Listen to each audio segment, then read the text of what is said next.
Ya bang, bisa ceritain ada apa nih hari ini di Polres Jaksel? Kalau untuk kedatangan kita ke Polres Jaksel pada siang hari ini, kita mengecek proses laporan perkara dari Ibu Ade Ratnasari. Itu satu. Yang kedua, kita bersama klien kita di sini untuk memberikan keterangan terkait adanya anaknya itu yang hilang. Kalau kita bilang anaknya diambil oleh suami dan kawan-kawannya yang lain. Pada dasarnya perbuatan seseorang yang mengambil anak secara paksa dari orang tua atau walinya termasuk kejahatan terhadap kemerdekaan orang sebagaimana diatur di dalam pasal 330 KUHP.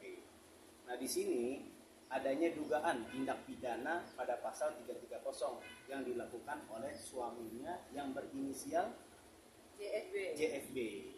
Nah, tentu kita terus mendalami terkait dengan unsur-unsurnya karena bagaimanapun secara penjelasan analisis yuridis sebagaimana pengambilan anak secara paksa. Ya, pas lagi di sini juga. Pengambilan anak secara paksa oleh orang tuanya. Yang perlu saya ulangi, yang termasuk mengambil anak secara paksa itu maupun orang tuanya ketika anak masih di bawah umur, masih dalam keadaan menyusui, itu tidak boleh. Kembali lagi kepada pasal 330 KUHP. Anaknya usia Sekarang 1 bulan 10 hari. 1 bulan 10 hari. Itu sangat Waktu diambil? Waktu diambil 2 minggu. Nah, posisi anak itu ketika diambil masih usianya sekitar 2 minggu kurang lebih. Iya, saya nggak bisa ngapa-ngapain pun karena saya tidak berpower dan mantan suami saya powernya gede. Nah, jadi kedatangan kita hari ini memberikan keterangan untuk memberikan kita juga berkonsultasi terkait dengan unsur-unsur yang terpenuhi adanya tindak pidana yang dilakukan oleh inisial JFB.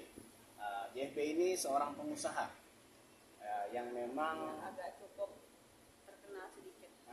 terkenal sedikit. Cuman kita tidak boleh menyebutkan namanya, kita masih bertabayun. Tapi dari klien kami kita berusaha untuk melakukan restoratif justice, negosiasi baik-baik, jangan sampai karena adanya tindak pidana ini salah satunya dirugikan. Maka dari itu dari Ibu dan tim ada lagi berikan ini saya jelaskan sedikit bahwa terlepas dari laporan saya di sini, saya dan Mas Alvin ini sebagai PH-nya, penasihat hukum dari Mbak Aida, ya. Jadi, ya Aida Suri ini sudah mengalami sebuah, ya, mentalnya sangat terganggu banget karena kemarin saya menemani. Gitu. Mana ada sih seorang ibu yang mau terpisah dengan anaknya? Ini sekali lagi ditegaskan, mana ada seorang ibu yang mau berpisah dengan anaknya, apalagi anaknya saat itu butuh asupan ASI. Sebaik-baiknya ASI di luar, ya, entah itu susu atau apa, menurut kesehatan badan internasional diakui bahwa ASI dari ibunya sendiri itu adalah ASI yang terbaik. Nah, kembali lagi bahwa yang melakukan perpisahan antara bayi ini dengan ibu kandungnya sini adalah ayahnya. Nah, kalau si ayah ini menurutnya bahwa dia adalah ayah yang terbaik, seharusnya tahu apa kebutuhan bayi itu. Susu dari ibunya. Nah, bukan susu dari orang lain. Dan lucunya, ini lucu ya, bahwa yang melakukan ini, saya kasih ultimatum sedikit, bahwa inisial JFB adalah salah satu pengusaha besar di Depok, Jakarta Selatan. Dia memiliki salah satu IO yang cukup besar, properti yang cukup besar, yang saya masih keep dulu ya di depan media. Kita menunggu nih, bagaimana JFB bersama dengan rekannya NW yang sedang menjaga anaknya dari klien kami ini. Nah, perbuatan-perbuatan mereka ini sudah jelas melanggar dari hukum. Ya, tadi seperti dijelaskan oleh rekan saya. Nah, itu.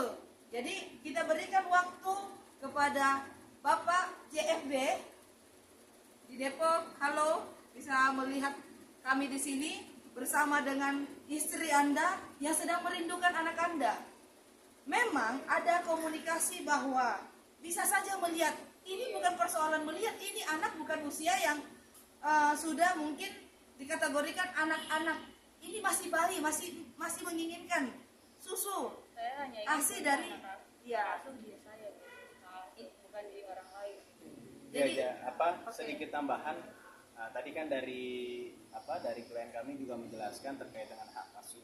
Bahkan di sini aja posisinya belum ada divorce atau cerai. Ini masih menjadi istri yang sah, yang dimana anak sangat-sangat jauh di bawah umur. Usia waktu diambil itu kurang lebih 2 minggu, sekarang 1 bulan. 1 bulan 10 hari itu masih membutuhkan ASI dari ibunya. Jadi kita berharap dari yang bersangkutan coba tolong kooperatif, membangun komunikasi, jangan sampai ini terjadi berkelanjutan. Jangan sampai juga malah berlari ke ranah pidana. Nah, mungkin bisa ceritakan kronologis awal mula terjadi Kenapa bisa diambil pengambilan. dari Ada kejadian apa? Ada kejadian apa gitu? Oke, biar saya ambil alih ya, karena saat ini memang pikirannya lagi kacau, karena memang sangat tertekan mental. Jadi awal mulanya memang saat itu ada cekcok antara si ayah dan klien kami ini, suami dan istri ini. Nah, berhubung karena memang saat itu klien kami ini baru saja melahirkan. Nah, Dan jadi suami saya juga ya, agak cuek sama saya. sangat cuek. Jadi sebelum proses melahirkan itu 7 bulan sebelum Saya proses nggak melahirkan tidak ditemenin Ke rumah sakit. ke rumah sakit. Pada saat klien kami mempertaruhkan nyawa nih melahirkan anaknya, dia sudah timang-timang selama 2 minggu itu, lalu tiba-tiba memang ada tekanan mental terus nih dari sang suami yang doyan beristri, ya. Si JFB ini doyan beristri. Saya istri kedua. Oke, secara sah ya. Jadi ini istri kedua secara sah, bukan pelakor ya. Nah itu perlu diketahui. Ini digarisbawahi bukan pelakor. Ini istri sah dan istri pertamanya menyetujui. Jadi balik lagi, si JFB ini, si ayah ini doyan beristri. Ngomong sama istrinya bahwa nanti akan ada atau sedang Padahal di awal pertama mau nikah kita ada perjanjian tidak boleh ada yang lain lagi cakep buat. Oke. Tapi dilakuin pas saya hamil, pas saya lahiran 2 minggu. Mengingkari ya. mengingkari. Baru 2 minggu si anaknya Mengingkari. dinyatakan lagi, saya mau menikah lagi. Dan saya nggak bisa ngapa-ngapain pun karena mantan suami ya jatuhnya. Iya, Atau masih mantan suami dong, Iya. karena belum kita Oh, masih belum suami. cerai, Iya, belum cerai. Jadi apapun alasan dari sang suami, kalau untuk kebaikan anak, apalagi masa kategori bayi, tidak berhak sama sekali memisahkan ibu dengan bayinya, karena masih membutuhkan ASI. Jadi kepada Bapak JFB, pengusaha properti IO ya, yang cukup terkenal namanya, saya masih menjaga sekali ini untuk tidak di-spill. Jadi kita menunggu itikat baiknya. Serahkan bayi itu kepada klien kami.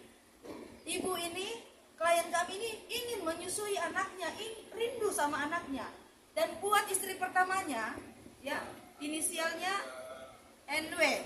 NW ini istri WN ya. WN ini punya usaha juga yang cukup terbilang terkenal dalam bidang sosial ya. Saling berbagi apa, masa iya ndak mengerti masalah tentang hal ini? Keluarga suami saya juga namanya cukup baik. Jadi saya nggak bisa nyebutin dia jahat atau gimana. Jadi saling Cuman ya menjaga. Saling menjaga aja intinya privasi kepada istrinya yang Mbak W ini, tolong sebagai seorang ibu kooperatif. Jangankan yang masih bayi, ibu mau nggak dipisahkan dengan anaknya yang udah besar? Belum tentu mau. Bagaimana dengan klien kami? Anaknya masih usia 2 minggu kalian bawa. Gitu. Dan juga kita akan melakukan